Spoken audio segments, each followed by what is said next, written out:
सगळ्यांचे अकूज किचनमध्ये खूप खूप स्वागत. आज आपण करत आहोत ही खूप छान अशी रेसिपी, ती म्हणजे ही भेंडी. बघताय तुम्ही की मी भेंडी स्वच्छ 1/2 किलो भेंडी आहे ही. हिला आधी धुवून घेतली स्वच्छ आणि थोडीशी अशी मोठ्या प्रमाणात मी तिला अशी कट करून घेतलेली आहे कापून. आणि सोबत थोडा कांदा आहे आणि लसूण आहे. तर आधी आपण आपल्या आता रेसिपीला आपण सुरुवात करू. सगळ्यात आधी आपल्याला ह्या भेंडीला छानपैकी तेलामध्ये परतून घ्यायचं आहे. तर चला सुरू करू याची रेसिपी. बघत राहा अकूज किचन. मस्त खा आणि स्वस्त राहा आणि बघत राहा. पॅन ठेवलेला आहे मी आणि आता आपण तेल तापलं, मोहरी टाकून घेऊया. वा, मोहरी तडतडलेली आहे. आता जिरं,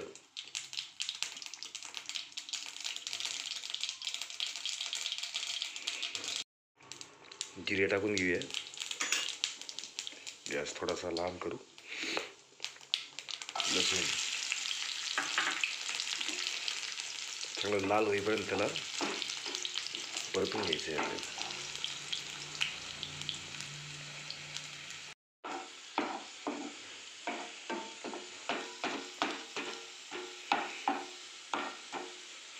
आता मी कांदा टाकून घेतो.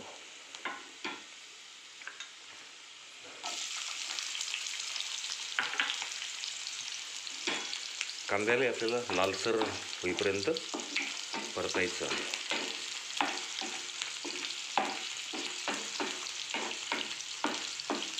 वा, छान खमंग असा सुगंध दरवळतोय. बघत राहा अकूज किचन. कांदा आपला आता लालसर झालेला आहे. तर आपण याच्यामध्ये आता आपली भेंडी टाकून घेऊया.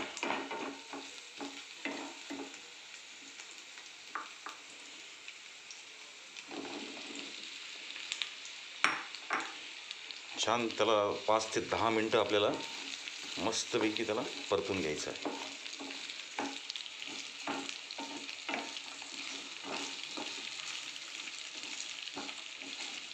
बघत राहा अकूज किचन.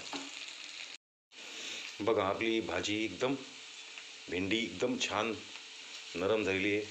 आता आपण त्यात हळद आणि तिखट टाकून घेऊया आणि छान त्याला परत एकदा परतून घेऊया.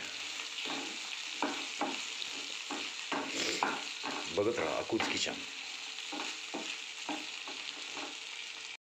आता मी तिखट आणि धना पावडर त्याच्यामध्ये टाकून घेतो. छान परत एकदा मिक्स करून घ्यायचं आहे आपल्याला.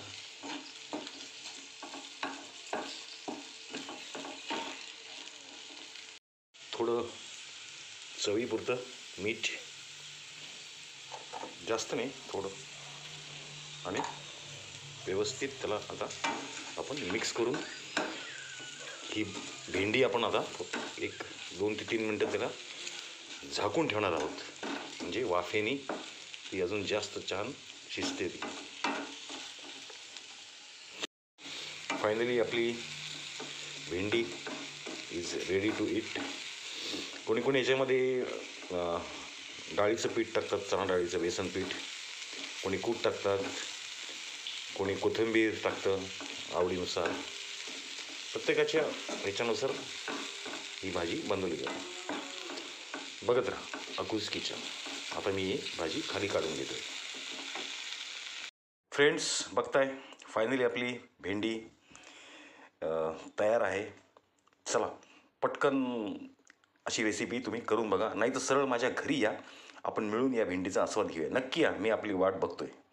खूप खूप धन्यवाद आणि मनपूर्वक आभार. बघत राहा अकूज किचन. थँक्यू.